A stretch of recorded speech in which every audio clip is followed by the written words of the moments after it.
Hello there people, and welcome back to my channel, or if this is your very first video, then thank you for checking out my channel. Today I am back reacting to some more Ghost Adventures, which is this show where these guys go around to different haunted locations and try to find proof of ghosts. Now in my last video, I reacted to an episode of this show, so he's gonna take off his shirt and show us the tattoos. Scratched or choked. Which is totally just... It's totally just not because he wants to take his shirt off on camera. And I had a ton of fun doing the video. And while I was trying to find an episode of Ghost Adventures to react to for my last video, I actually found out that these guys went to Joe Exotic Zoo from the documentary Tiger King. Now I'm sure, like me, a lot of you people watching this probably saw the Tiger King documentary because literally like 34 million people saw it, which was partially due to the fact that the entire world was in quarantine and there was nothing really else to do.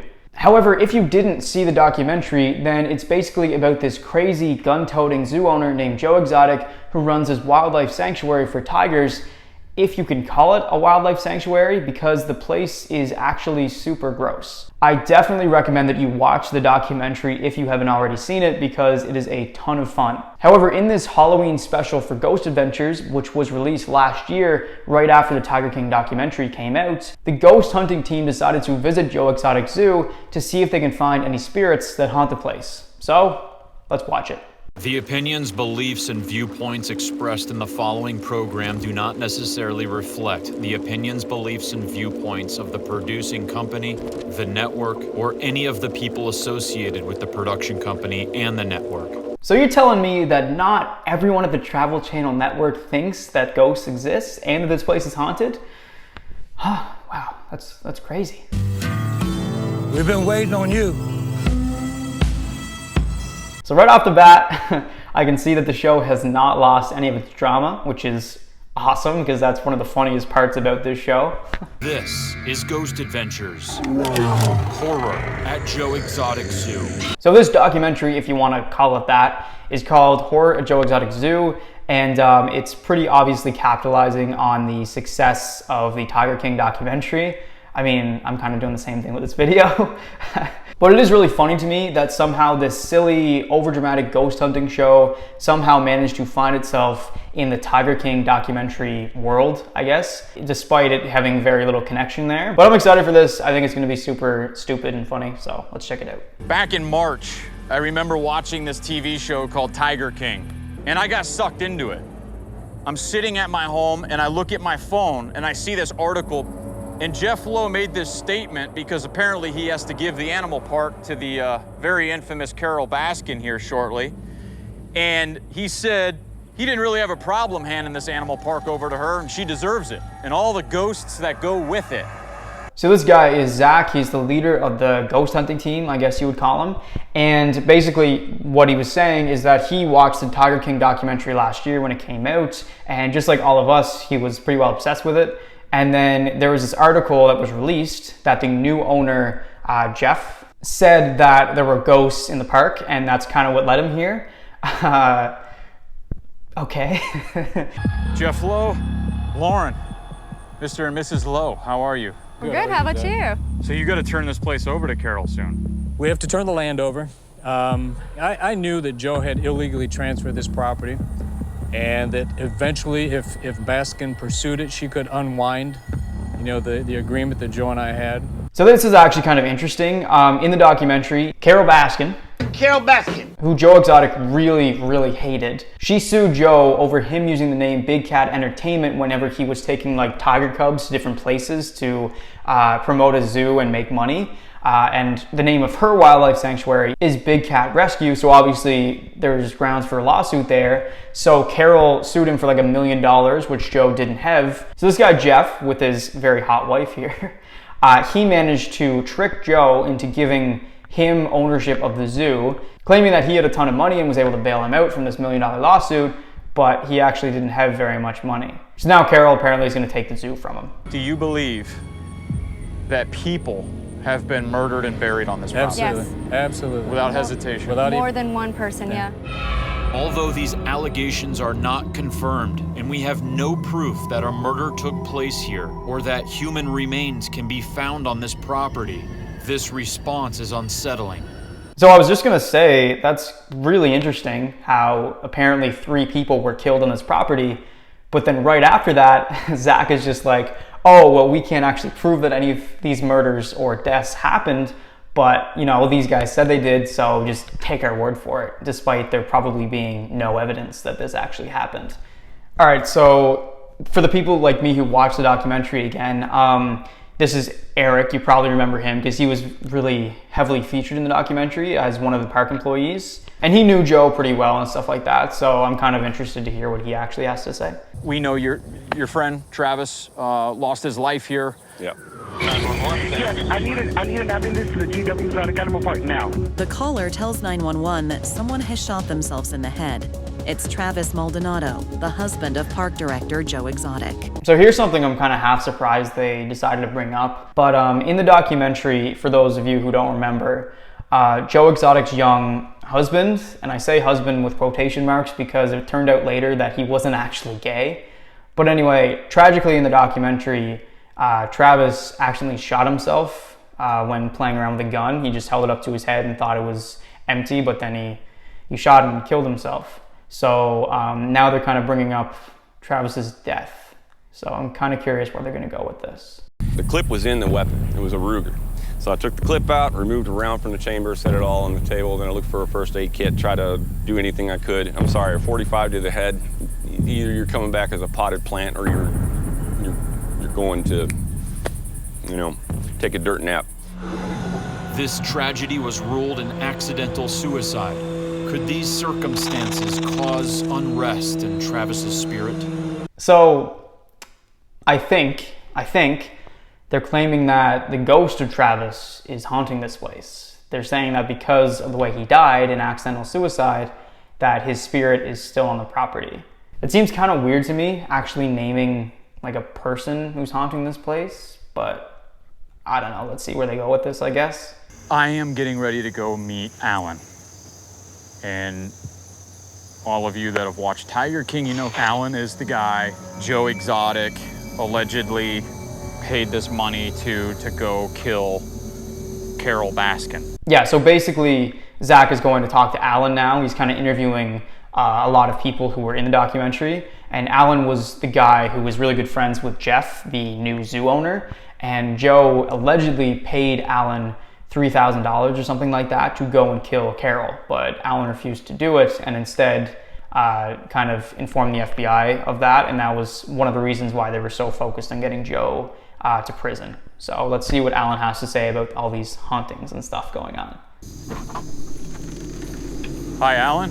Hey, shoot. How you doing? Shoot? Doing fine, sir. How you doing? Good. Is it okay if you and I just have a quick little talk? Yeah, that sounds all right. All right, so he literally just finished saying that Alan doesn't like to talk about ghosts and stuff like that. And to me, he seems like the type of person who would not like react very positively to these like cameramen just showing up on his property unannounced. But yet he comes out as soon as they knock, and he seems completely willing to do so. And also, I can't really confirm this, but you can see the wires kind of coming out of his back pocket, which to me looks like a lav mic, which is exactly what this is. And basically you can tell if this was real or fabricated based on the fact if people they're interviewing are wearing these mics, and he is, meaning that they were already in talking to him and they already set all this up. So I understand they're sacrificing a bit of authenticity in order to make everything look a bit better. But when these little things seem very fake, it kind of makes all their claims about ghosts seem even more fake in my opinion, so. Spirits and ghosts and everything out here. But I don't know. I live with it now, so. Yeah. Yeah, that's all. Did you know Travis? Yeah, we knew each other pretty good. Do you ever feel like he visits or no? Yeah. I used to, well, I still do. I still go out and do water checks at night, and he's like with me. He hangs out. Okay, I don't really know what to think of this. Like, Alan is claiming that Travis is still with him a lot of the times when he's walking around the grounds and stuff like that, which partially seems like a really nice thing to say. It's just like, hey, this guy who passed away, he's still with us all the time. He's still hanging around the grounds, and that's great. That's a totally appropriate way to deal with someone's death. But the way these guys are framing it, it kind of seems like Travis's ghost is haunting this place when these guys are trying to do their work and stuff. And I really don't like that. I feel like that's kind of disrespectful to Travis and his family and stuff like that. But anyway. This is where Travis knocks on our window. This is where Travis jumps on our porch to wake us up. 100 times he did it when he was alive. And it just happened 2 nights ago. You just come up here and he'll go. All right, here we go again. So now they're back to talking with Jeff, and he's saying that the ghost of Travis continuously knocks on their windows, and he like jumps on their porch and triggers the motion sensor lights. I don't know. What seems to be happening here is that the travel network paid all these people a lot of money to be okay with these ghost hunting guys coming on their property and doing like experiments and interviews and stuff like that. And they figured that the best, most popular story would be for the character who passed away in this documentary, Travis, to have his ghost around the property. And again, to me, it just feels a bit disrespectful. I don't know how far they're going to pursue this, but we'll keep watching and we'll see. There have been claims of sinister activities that took place within these walls. Okay. What nightmares may linger here, waiting to be discovered? That's Travis's couch. That's where he's been smoking weed and playing video games all day. Dig dug machine.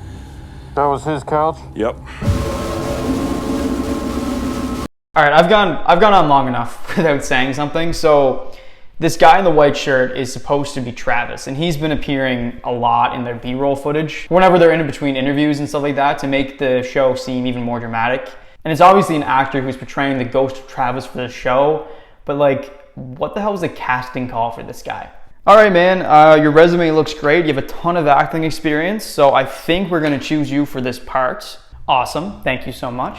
So the character you're portraying is the ghost of the dead husband of the former owner of this zoo who's now in prison, and we're just gonna get you to stand around in weird, abandoned, dark places and stare and occasionally scream at the camera. How's that sound? Okay. With more and more secrets of the zoo surfacing, I think it's time to bring in a forensic team to help us investigate further. Because of the fact that there have been so many claims and accusations by people who say that there are bodies buried somewhere on this park, these guys want to bring in some actual forensic experts in order to see if they can find any proof of bodies. Hello? Hi, Terry. Yes? Hi, this is Zach Bagans. I'm the host and lead investigator for Ghost Adventures on the Travel Channel. Hello? Yeah, she hung up on us. Would it be possible to have you or somebody bring the 2 cadaver dogs out here?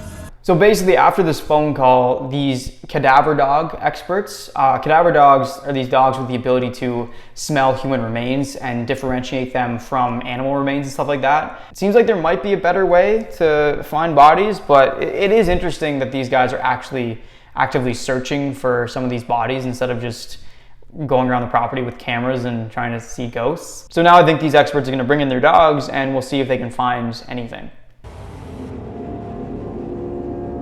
Here he comes. Hearing that this expert believes his dog may have picked up on a scent of human remains is monumental. We rush over to see if the second dog will alert on the same spot. Oh, wow. I can tell you what this used to be back when Joe ran it. Yeah. There used to be about a 14-foot gator in here. Don't worry, the gator is now gone because they just have the dog swimming around in there, so I was pretty concerned. I don't really know what to think of this, honestly. It's very interesting if it turns out to be true. But these dogs, who their owners claims are experts at sniffing out human remains, have just found a scent in this former gator pond that there is apparently human remains buried there. I don't really want to say too much about doubting the abilities of these dogs if they are actually able to do this. It just seems very convenient to me that the Ghost Adventure guys call in these experts, and then like the first place they search, the dogs manage to pick up a scent that apparently is a dead body. But anyway. Wow, so God. we got something in the alligator pit.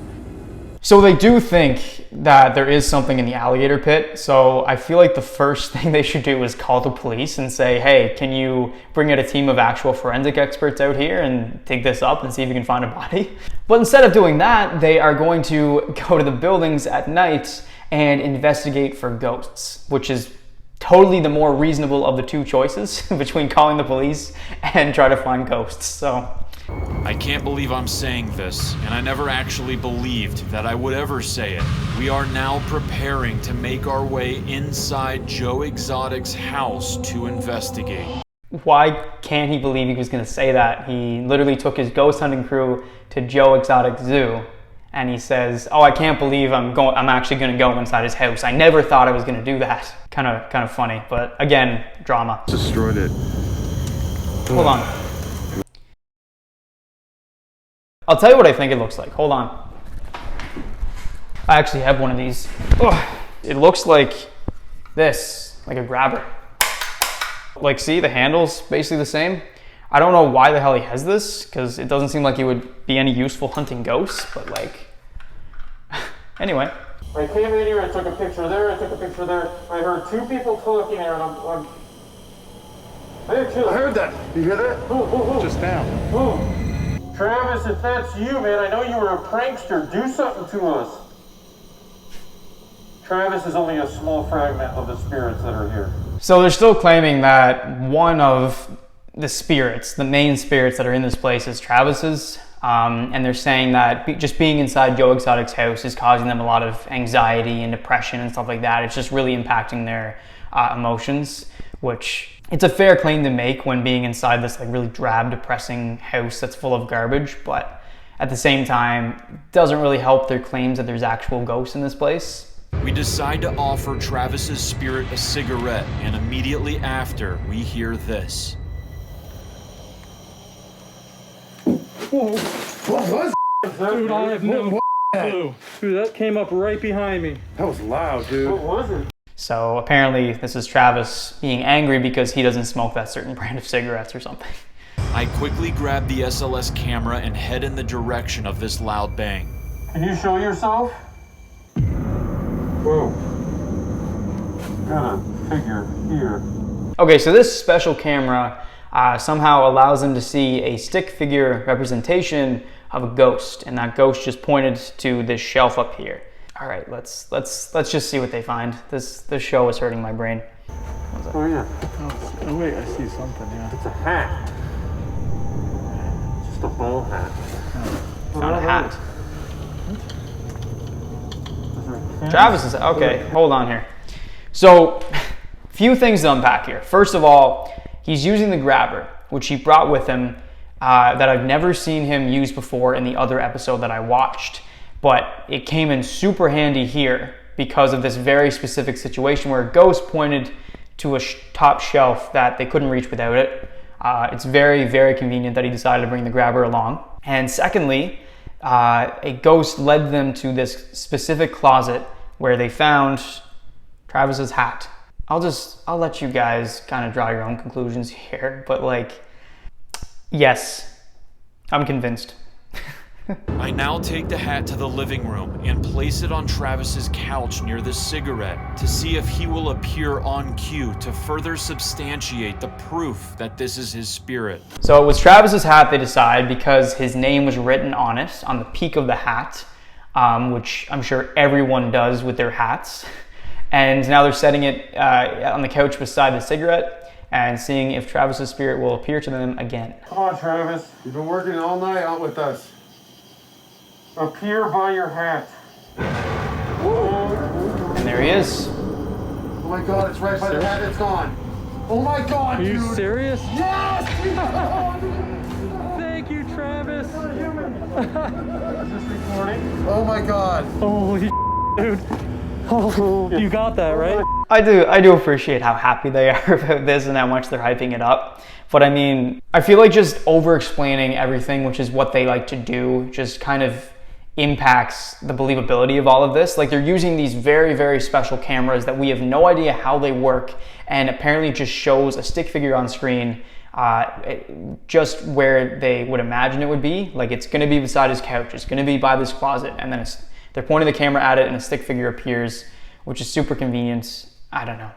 At least they're happy. At least these guys are convinced that there's ghosts in this place, even if I'm not. So I mean, at least someone's happy. Can't contain my excitement. All right, everyone, I'm going to stop the video there because that is the end of their first night staying at Joe Exotic's place, and that kind of concludes all the evidence they found for that first night. There is still about half the documentary left to watch. And they still haven't kind of done anything with the dogs finding that dead body. They haven't really shown all the other park employees and stuff, the evidence they found already. And I think they want to go in the gift shop and stuff like that too for the next night. So I'm definitely going to do another video on the rest of this episode. Partially because I love making fun of this show, and partially because I'm actually pretty curious if they call the police about what the dogs have found. So yeah, I'll try to release the part 2 of this video next week sometime. Just thank you guys so much for watching. I really hope you enjoyed this video. If you did, then please consider leaving a like and subscribing to my channel because it encourages me to make more videos like this, and hope to see you in the next video. Have a great day.